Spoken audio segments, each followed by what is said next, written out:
इब्रानियों के नाम पत्री अध्याय 12 वचन 14 मैं पढ़ रही हूँ, ध्यान देकर सुनो। सबसे मेल मिलाप रखो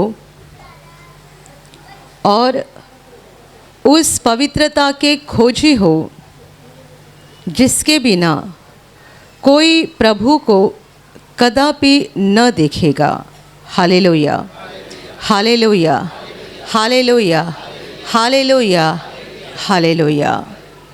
वचन बता रहा है कि सबसे मेल मिलाप रखो और उस पवित्रता के खोजी बनो जिसके बिना कोई प्रभु को कदापि न देखेगा। Hallelujah, hallelujah, hallelujah, hallelujah. मेरे प्यारे भाइयों और बहनों, परमेश्वर ने हमें उसके प्रतिरूप के समान बनाकर इस संसार में भेजा है।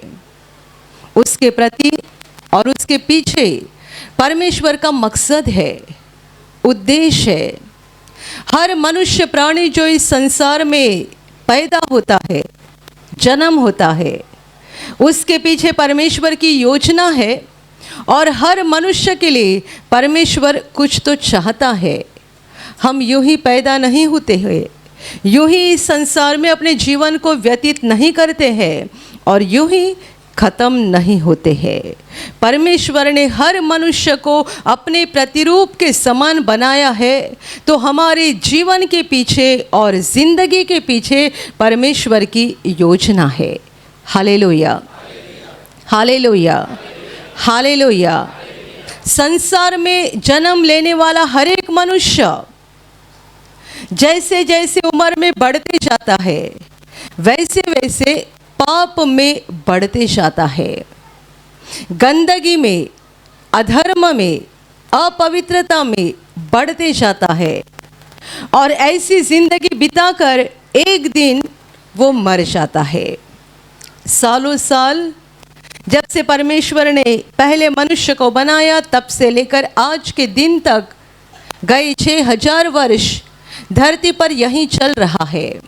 हर मनुष्य जो पैदा होता है उसकी उन्नति किस में होती है, तरक्की किस में होती है? अधर्म में और पापों में। जैसे मनुष्य अपनी उम्र में बढ़ते जाता है, सीखता क्या है? बुराई ज़्यादा सीखता है, भलाई कम सीखता है।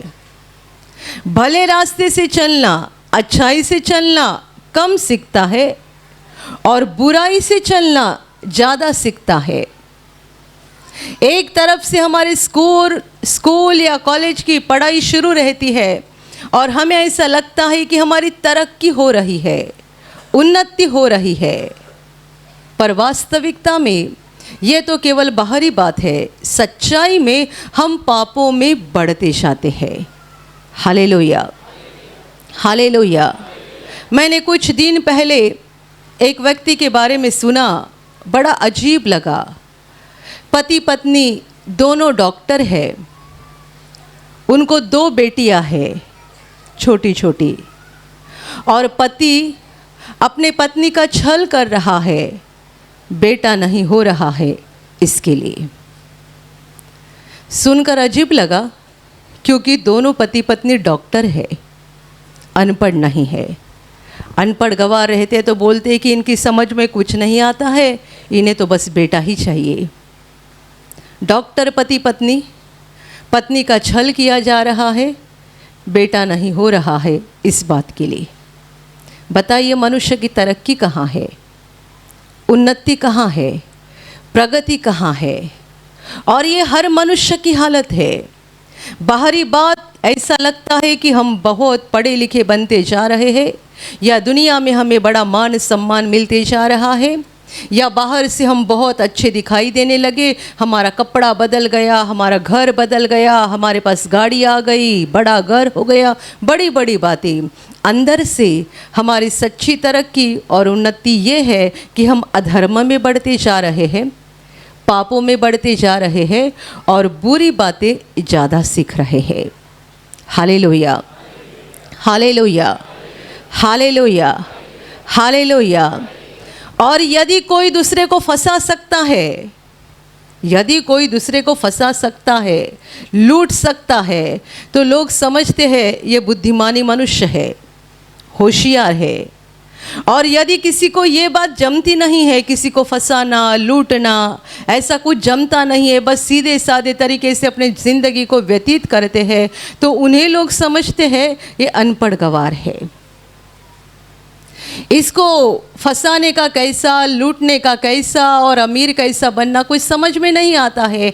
ये बस भोले भाले तरीके से अपने ज़िंदगी को बिता रहे, सालों साल एक किराए के मकान में रह रहे हैं। इनकी कोई तरक्की नहीं हुई है, क्योंकि ये एक भोला भाला साधा जीवन बिता रहे हैं। जो दूसरों को फंसाते हैं, लूटते हैं, उन्हें दुनिया बुद्धिमानी समझती है, होशियार समझती है। मनुष्य की तरक्की क्या है, उन्नति क्या है? जब हम छोटे होते हैं, हम बुराई को नहीं जानते हैं, अधर्म को नहीं जानते हैं। जैसी हमारी उम्र बढ़ती जाती है, 5 साल, 8 साल, 10 साल, 12 साल, धीरे धीरे हमें ज्ञान होता है। किस बात का? पापों का, अधर्म का, बुराइयों का ज्ञान होते जाता है और हमें उसी में दिलचस्पी लगती है। अधर्म और पापों में ही मनुष्य को पड़े रहना अच्छा लगता है और हर मनुष्य उन्हीं अधर्म के रास्ते से चलते रहता है।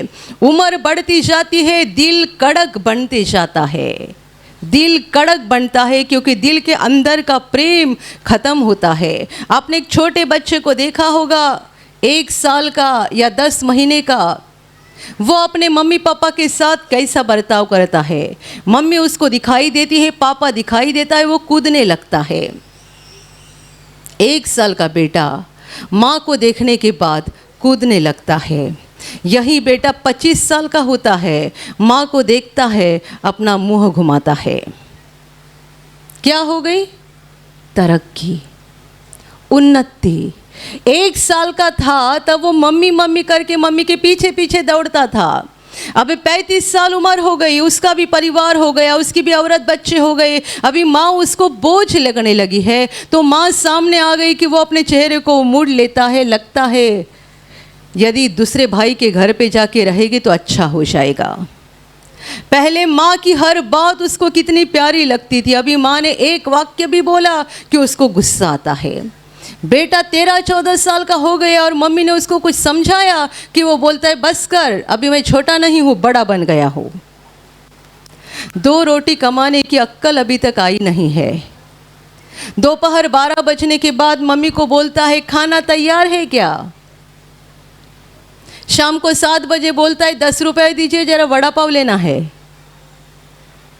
और मम्मी कुछ सीधी सादी बातें बताने जाएगी तो बोलता है बस कर, अभी मैं छोटी नहीं हूँ, अभी मैं छोटा नहीं हूँ, बड़ा बन गया हूँ। हाँ, हम बड़े बनते जाते हैं, अधर्म में, गुनाह में, पापों में।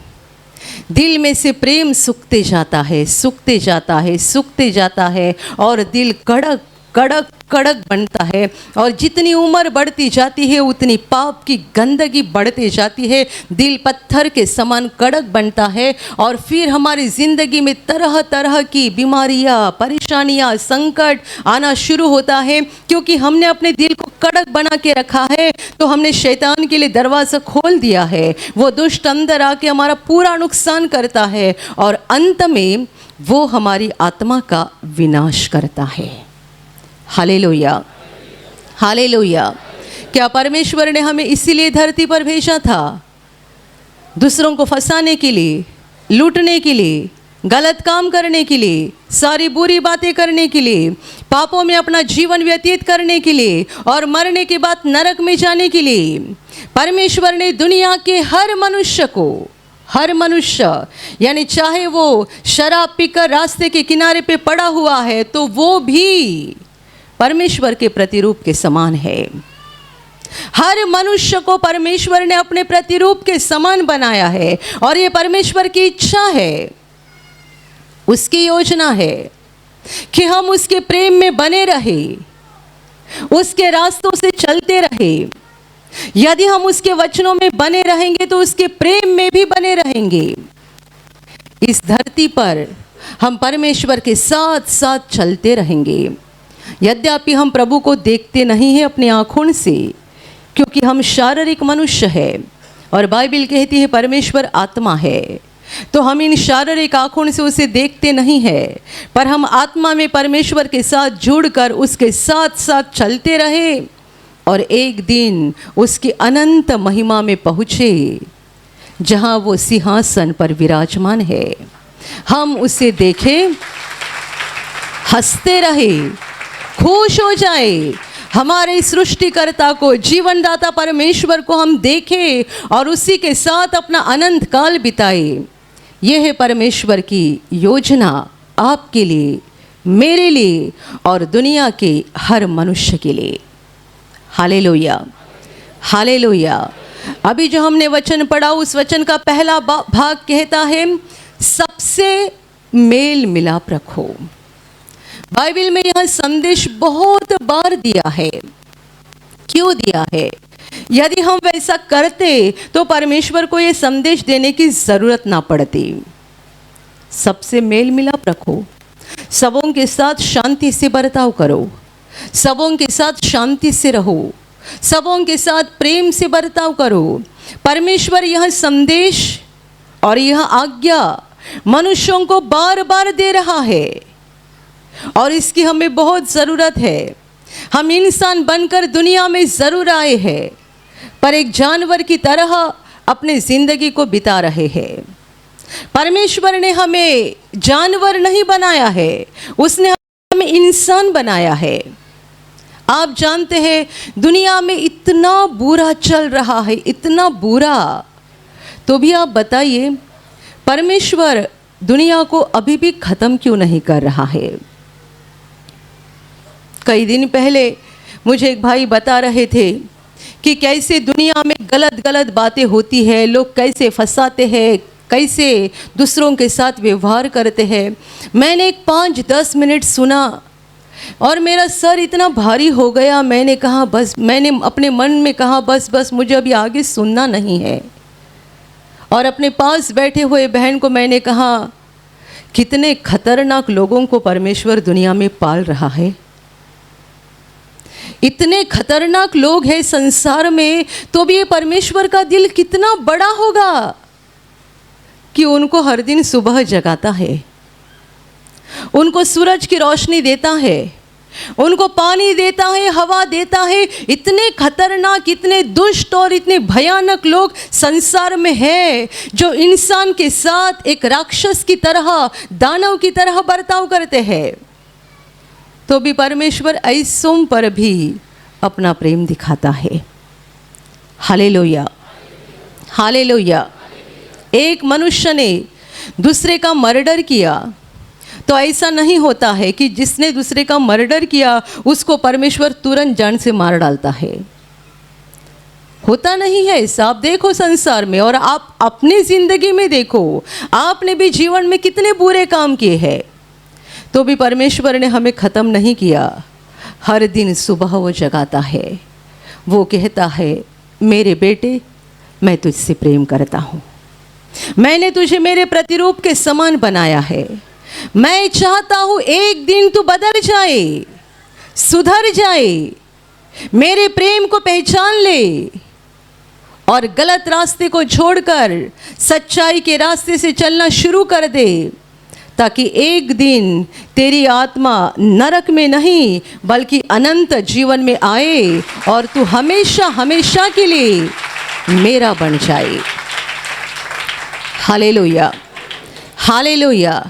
एक दूसरे पर अन्याय करना, लूटना, फंसाना, कितनी सारी बुरी बातें संसार में हो रही है, तो भी जो लोग ये बुरा काम कर रहे हैं उनको भी रात भर परमेश्वर संभालता है। सुबह वे जागते हैं, उन्हें भी परमेश्वर हर दिन जिंदगी जीने का मौका देता है। मैंने कहा परमेश्वर का दिल कैसा होगा कि ऐसे दुष्ट लोगों के ऊपर भी वो प्रेम करता है। Hallelujah, hallelujah. और यदि हम सब उसके बच्चे हैं तो उसकी हमारे लिए आज्ञा है कि हमें भी दूसरों के साथ, जैसा परमेश्वर दुष्टों के साथ बर्ताव करता है, वैसा हमें भी दूसरों के साथ शांति से बर्ताव करना है। झगड़ा नहीं करना है, बहस करते हुए नहीं बैठना है, गुस्सा करके नहीं बैठना है, और ना ही दूसरों के साथ दूरी बनाकर अपने रिश्तों को तोड़ देना है। वचन कहता है सबसे, सबों के साथ मेल मिलाप रखो। सबों के साथ, सबों के साथ यानी केवल आपके परिवार के लोग ही नहीं, आपके दुश्मन भी जो आपको दुख दे रहे हैं। और ज़्यादातर ऐसा होता है कि प्रभु यीशु के पास आने के बाद हमारे दुश्मन बढ़ जाते हैं, पहले जितने थे उससे और बढ़ जाते हैं। प्रभु में आने से पहले आपके जो दुश्मन थे, प्रभु में आने के बाद शायद आपके दुश्मन बढ़ गए होंगे, पर उनके साथ भी मेल मिलाप करना है, उनके साथ भी शांति से रहना है, झगड़ा नहीं करना है और ना ही उनसे नफरत करनी है। Hallelujah, hallelujah. यदि ये हम कर सकते हैं तो ही हम परमेश्वर के बच्चे बन सकते हैं। यदि हम ये नहीं कर पाते तो हम परमेश्वर के बच्चे कदापि नहीं बन सकते हैं। परमेश्वर को ये आज्ञा देनी पड़ रही है, ये आज्ञा है। क्यों आज्ञा है? क्योंकि लोग एक दूसरों के साथ शांति से बर्ताव करते ही नहीं है, शांति से रहते ही नहीं है। हर एक के अंदर स्वार्थ है, मेरा मेरा मेरा, मेरा भला हो जाए, मेरे परिवार का भला हो जाए। दूसरे का चाहे कितना भी नुकसान हो जाएगा चलेगा, पर मेरा नहीं होना चाहिए। यहाँ तक कि घर का कचरा निकाल के पड़ोसी के दरवाजे के सामने भी फेंक दिया करते हैं। कितने लोग स्वार्थी हैं, बस मेरा ही देखते हैं, दूसरों का जरा भी नहीं सोचते हैं। Hallelujah, hallelujah.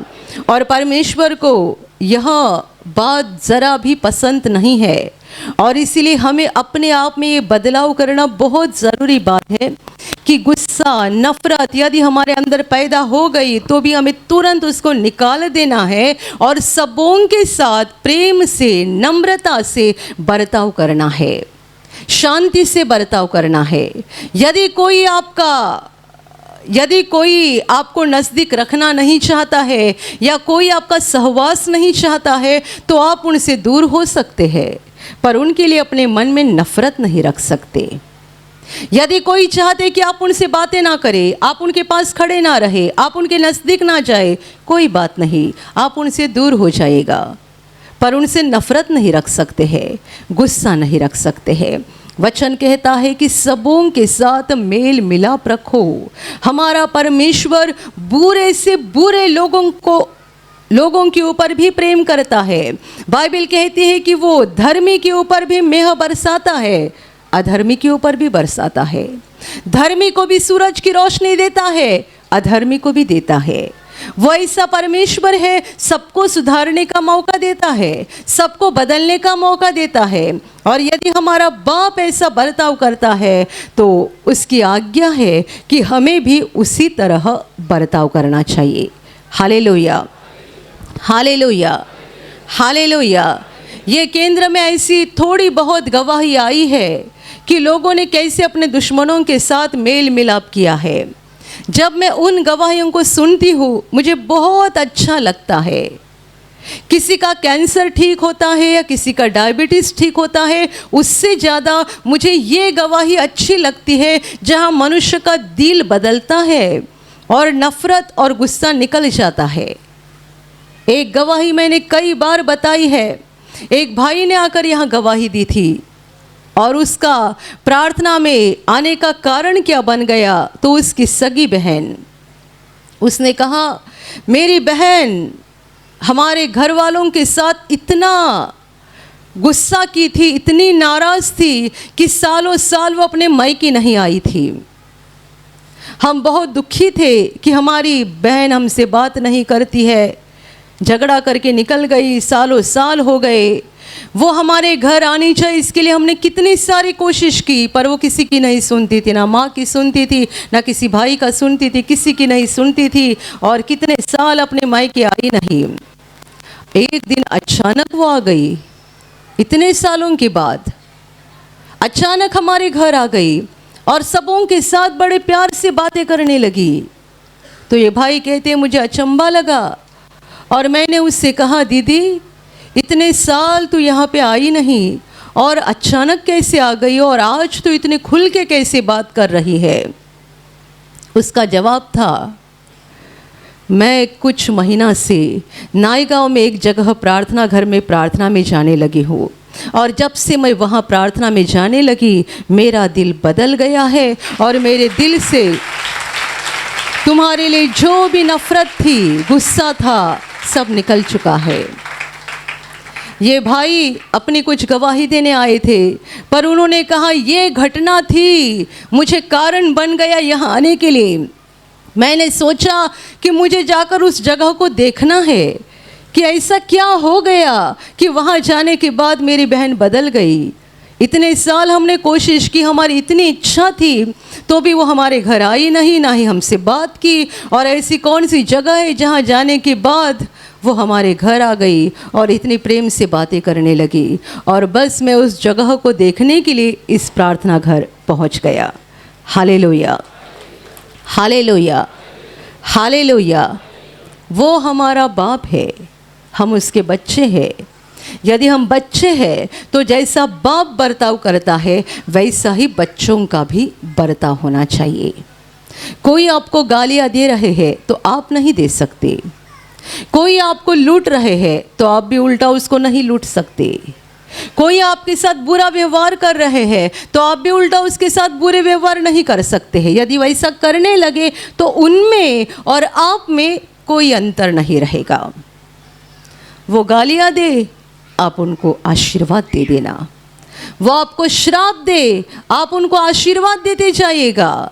किसी के लिए अपने अंदर नफरत मत रखो, अपने अंदर गुस्सा ना रखो, कोई बुरी भावना ना रखो। आप जानते हैं हम अपने ज़बान से जो भी शब्द बाहर निकालते हैं वही हमारे ज़िंदगी को लागू हो जाते हैं। आप किसी को श्राप देते, वही श्राप आपके जीवन पे वापस आ जाते हैं। आप किसी को आशीर्वाद देते हैं तो आशीर्वाद आपके जीवन में वापस आ जाते हैं। Hallelujah, hallelujah. गेहूँ बोया करोगे तो गेहूँ की कटनी काटोगे, चावल बोया करोगे तो चावल की कटनी काटोगे, श्राप बोओगे तो श्राप मिल जाएंगे, आशीष बोओगे आशीष मिल जाएंगे। Hallelujah, hallelujah. किसी ने तुम्हें गालियाँ दी तो तुम्हारा नुकसान क्या हो जाएगा? कोई तुम्हें कितना भी बुरा क्यों ना बोले, क्या नुकसान होता है?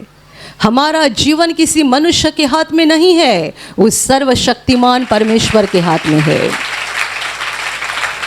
वो हमें हर दिन जिंदा रखता है, वो हमें चलाता है, वो संभालता है, वो हमारी ज़रूरत को पूरा करता है। यद्यपि आपकी ज़रूरत किसी मनुष्य के द्वारा भी परमेश्वर पूरा करता होगा, पर उसे यह प्रेरणा परमेश्वर ने दे रखी है। Hallelujah, hallelujah.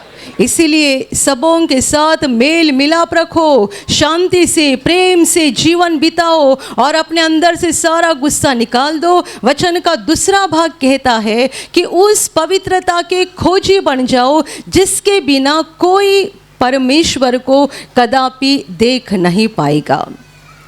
परमेश्वर पवित्र है और अपवित्र लोग परमेश्वर को नहीं देख सकते हैं।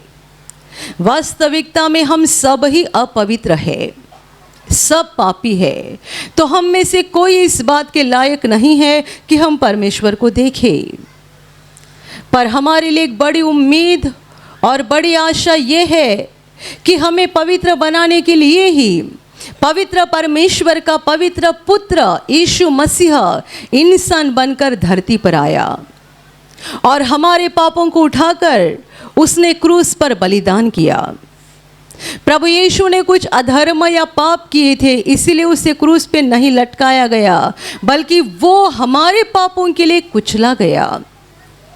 वचन कहता है कि हमारे गुनाह को, हमारे अधर्म को, हमारी सारी बीमारियों को, रोगों को, श्रापों को, क्लेशों को यीशु ने अपने ऊपर उठाया।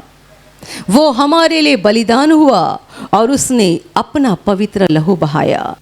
प्रभु यीशु के पवित्र लहू के द्वारा पापी मनुष्य को पापों की क्षमा मिल जाती है। जिस घड़ी हम इस सच्चाई पर विश्वास करते हैं कि यीशु मेरे लिए क्रूस पर मरा है, उसने मेरे पापों को उठाया है, उसने मेरा दंड लिया है, ऐसा जब हम विश्वास करते हैं और अपने पापों का पश्चाताप करके यीशु को अपने हृदय में ग्रहण करते हैं, तब हमें पापों की क्षमा मिल जाती है। प्रभु यीशु के पवित्र लहू में हमारे पाप धोए जाते हैं, हम धर्मी बन जाते हैं और तब से लेकर हमारी ज़िंदगी का एक नया पर्व शुरू होता है। ये है पवित्र बनने की प्रक्रिया। जिस दिन हमने यीशु को अपने हृदय में ग्रहण किया अपना प्रभु और उद्धारकर्ता के रूप में, जब हमने उसे स्वीकारा, ग्रहण किया और अपने पापों का पश्चाताप किया, तब से लेकर हमारी ज़िंदगी में एक नया मोड़ आता है। परमेश्वर हमें पवित्र बनाने के लिए कोशिश करता है। Hallelujah, hallelujah. बाइबल में कई बार परमेश्वर ने कहा है, पवित्र हो जाओ क्योंकि मैं तुम्हारा परमेश्वर पवित्र हूँ। मैं पवित्र हूँ, इसीलिए तुम भी पवित्र बन जाओ। नया नियम कहता है कि परमेश्वर की इच्छा है हमारा पवित्रीकरण हो जाए, हम शुद्ध लोग बन जाए, पवित्र लोग बन जाए। ये परमेश्वर की इच्छा है और हमें पवित्र होने के लिए अपने मन को, दिमाग को सबसे पहले साफ करना ज़रूरी बात है, क्योंकि मनुष्य के सोच विचार में पहले पाप जन्म लेता है और उसके बाद उन पापों को वो करता है जिससे उसकी आत्मा अशुद्ध बन जाती है। पहले गुस्सा आता है, नफरत आती है, तभी तो मुंह से गाली निकलती है। मन में बुरे विचार आते हैं, तभी हम अपने शरीर के द्वारा अधर्म कर डालते हैं। Hallelujah, hallelujah. अब ये परमेश्वर की इच्छा है कि हम पवित्र लोग बन जाए, हम शुद्ध लोग बन जाए, और इसीलिए तो परमेश्वर ने हमें पवित्र आत्मा दिया है। पवित्र आत्मा हर दिन हमारी सहायता करता है, अगुवाई करता है, मदद करता है कि हम परमेश्वर के वचन के अनुसार चले और पापों से दूर रहे। पर महत्वपूर्ण बात यह है, क्या हम पवित्र आत्मा को मदद कर रहे हैं या पवित्र आत्मा की आवाज़ को दबाकर और पवित्र आत्मा की अगुवाई के ऊपर नज़रअंदाज करके अपनी ही मर्जी को पूरा कर रहे हैं? ये हर मनुष्य के ऊपर निर्भर है। आप अपने ऊपर देखो कि आप क्या कर रहे हैं। परमेश्वर पवित्र आत्मा के द्वारा आपकी जो अगुवाई कर रहा है, क्या आप उस अगुवाई के अनुसार चल रहे हैं या उस पर नज़रअंदाज करके आप अपनी ही मर्जी को पूरा कर रहे हैं? Hallelujah, hallelujah. यीशु ने बताया था, एक बाप के दो बेटे थे। एक दिन उसने अपने एक बेटे के पास जाकर कहा, आज रात जाकर खेत की रखवाली करना। उसने कहा, जाता हूँ, पर गया नहीं। बाप के मुंह पर क्या कहा? जाता हूँ, पर गया नहीं। बाप ने दूसरे बेटे को जाकर कहा, आज रात जाकर खेत की रखवाली करना। उसने कहा, मैं नहीं जाऊँगा। कुछ समय के बाद उसे बड़ा दुख हुआ कि मैंने अपने बाप का अपमान किया, और दुख होकर वो निकल गया और रात भर उसने अपने खेत की रखवाली की। प्रभु पूछता है, दो में से किसी ने अपने बाप की इच्छा को पूरा किया? पहले ने मुंह पे जवाब दिया, जाता हूँ। बाप बेचारा इस सोच में सोया गया होगा कि मेरा बेटा रखवाली करने गया है, पर इसने तो बाप को फंसा दिया। बोला जाता हूँ, गया नहीं। दूसरे ने बोला, मैं नहीं जाता, मैं नहीं जाऊंगा, उल्टा जवाब दे दिया, पर दुख हो गया और फिर गया, रात भर खेत की रखवाली की। इसने उल्टा जवाब तो दिया, पर उसे पश्चाताप हो गया और बाद में जाकर उसने बाप का कहना माना, मतलब इसी ने बाप की इच्छा को पूरा कर दिया। हालेलुया।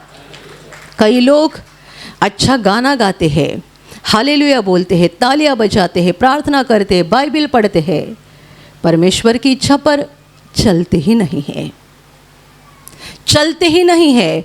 आप में ऐसी कोई बहन है, हर दिन सुबह 1 घंटा प्रार्थना करती है, बाइबल पढ़ती है, जोर जोर से गाना गाती है, भजन गाती है, प्रभु की स्तुति करती है। शाम को पति घर पे आ गए और पति ने कुछ कहा, ये तुरंत उल्टा जवाब देती है। पति कुछ बोलने जाते हैं, उल्टा जवाब देती है, कुछ बोलने जाते हैं, उल्टा जवाब देती है। आप बताइए, हर दिन सुबह 1 घंटे की प्रार्थना करती है, क्या परमेश्वर इससे खुश है? और क्या ये परमेश्वर के दिल को खुश कर रही है? क्या महत्वपूर्ण है? परमेश्वर की इच्छा पर चलना महत्वपूर्ण है और परमेश्वर की इच्छा पवित्र है। और जब हम परमेश्वर की इच्छा को पूरा करने जाते हैं, कोशिश करते हैं, तभी हमारा पवित्रीकरण होना शुरू हो जाता है और धीरे धीरे हम परमेश्वर के समान पवित्र बनते जाते हैं। Hallelujah, hallelujah.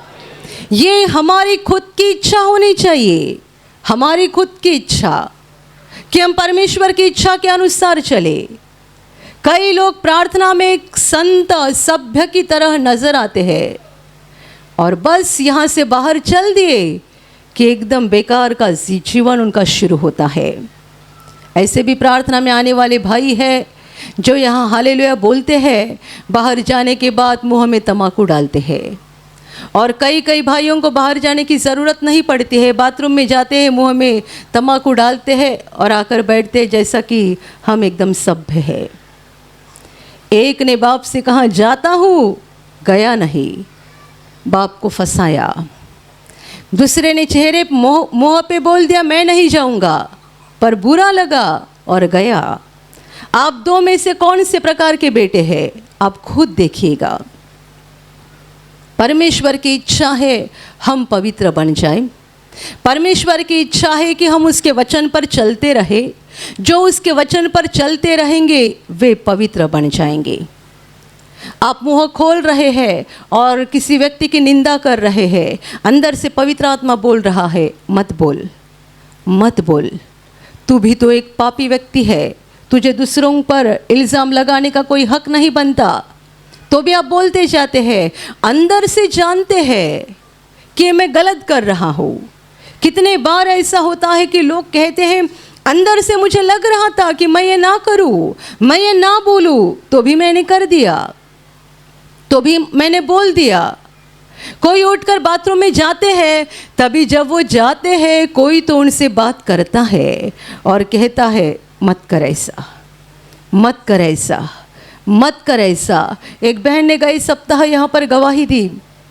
बहुत सालों से उसको दांत को जो मशीरी लगाते हैं उसका व्यसन था, बहुत सालों से।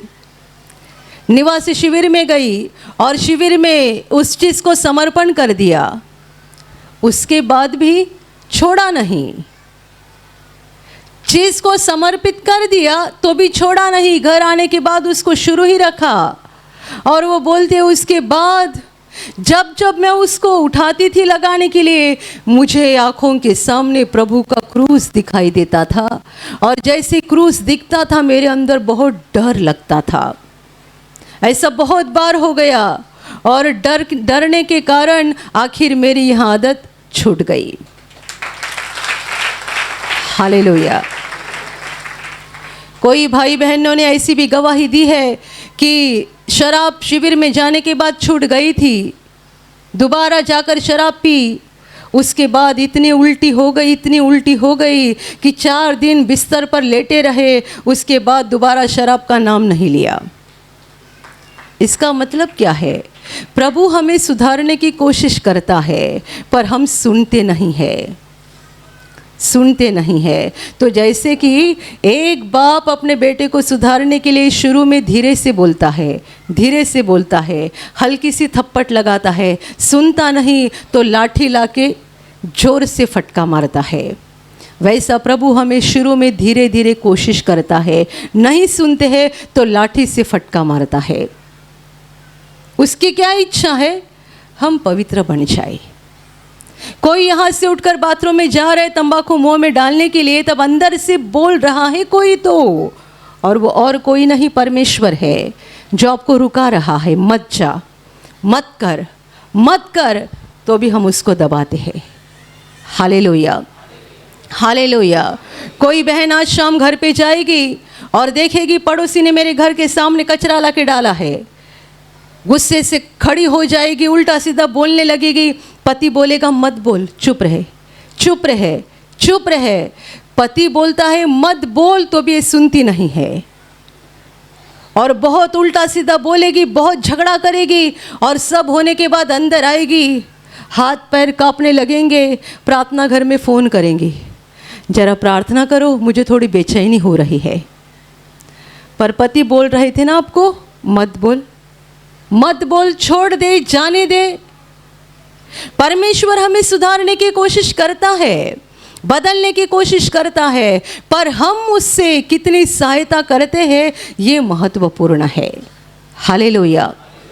पवित्र आत्मा अगुवाई करता है, मदद करता है, ताकत देता है, पर ये हमारी खुद की इच्छा होनी चाहिए कि हम पवित्र बन जाए, हमारे अंदर से गलत निकल जाए, मुंह से गलत निकल जाए, मन से गलत निकल जाए, हमारे जीवन से गंदगी निकल जाए और हम परमेश्वर की इच्छा पर चलते रहे, ताकि जैसा वो पवित्र है वैसे हम भी पवित्र बन जाए। जब हम पवित्र बन जाएंगे तभी हम इस बात के काबिल बनेंगे कि एक दिन अनंत जीवन में पहुँचेंगे और उस महान पवित्र परमेश्वर को देख सकेंगे। Hallelujah, hallelujah. वचन कहता है उस पवित्रता के खोजी बनो जिसके बिना कोई परमेश्वर को, प्रभु को कदापि देख नहीं सकता है। मेरे प्यारे भाइयों और बहनों, परमेश्वर ने जो आपको पवित्र आत्मा दिया है और पवित्र आत्मा आपकी जो अगुवाई कर रहा है उसके अनुसार चलते रहो। परमेश्वर के वचन में जो आप पढ़ते हैं, सुनते हैं, उनके अनुसार चलते रहो, उसके खोजी बन जाओ कि हमें परमेश्वर की इच्छा पर चलना है। ये दुनिया गंदगी से और बुराई से भरी हुई है। दुनिया क्या सिखा रही है और दुनिया क्या बोल रही है उस पर हमें नहीं चलना है। परमेश्वर का वचन हमें क्या बताता है, क्या सिखाता है, उसके अनुसार चलना है, ताकि हम परमेश्वर के समान पवित्र बनते जाएंगे और एक दिन उसके अनंत जीवन में पहुंच जाएंगे। Hallelujah, hallelujah, hallelujah.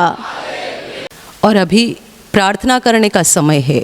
आप विश्वास करो कि एक पल में प्रभु यीशु आपको छूकर चंगाई देगा। एक पल में वो आपके जीवन का दुख निकाल देगा और आपके आंसुओं को खुशी में बदल देगा, क्योंकि उसके लिए असंभव कुछ नहीं है, अनहोनी बात एक भी नहीं है। प्रभु यीशु आज भी जिंदा है। 2000 वर्ष पहले वो शरीर रूप में धरती पर था, आज शरीर रूप में नहीं बल्कि आत्मा के रूप में है और दुनिया के कोने कोने में जहाँ जहाँ लोग विश्वास के साथ उसको पुकारते हैं, उसके पास प्रार्थना करते हैं, उन सबों की पुकार को प्रभु सुनता है, उन्हें चंगा करता है, उनके आंसुओं को पोंछ देता है और उनके जीवन को खुशी से भर देता है। आप भी इसी विश्वास के साथ आपके बीमार भाग पर हाथ रखो और यदि वहाँ हाथ नहीं रख सकते हैं तो अपने सीने पर हाथ रखो। प्रभु यीशु के नाम से इसी क्षण आपके शरीर की सारी बीमारियां निकल जाए। यीशु के नाम से आपके जीवन का सारा दुख निकल जाए। शैतान का हर एक काम आपके जीवन से और आपके परिवार से पूरी तरह से नष्ट हो जाए। यीशु के नाम से, प्रभु यीशु के नाम से शैतान का सारा काम आपके जीवन से नष्ट हो जाए। सारी दुष्ट आत्माओं को प्रभु यीशु के नाम से मैं आज्ञा दे रही हूँ, इसी क्षण इन्हें छोड़कर निकल जाओ और वापस उनमें नहीं आना। इसी क्षण प्रभु का महान सामर्थ आपके ऊपर आ जाए। प्रभु का महान सामर्थ आपके ऊपर आ जाए। प्रभु का महान सामर्थ आपके ऊपर आ जाए। इसी घड़ी पवित्र आत्मा की खुशी आपके दिल में आ जाए, पवित्र आत्मा की शांति आपके दिल में आ जाए और आपका जीवन स्वर्ग की रोशनी से भर जाए। आमीन।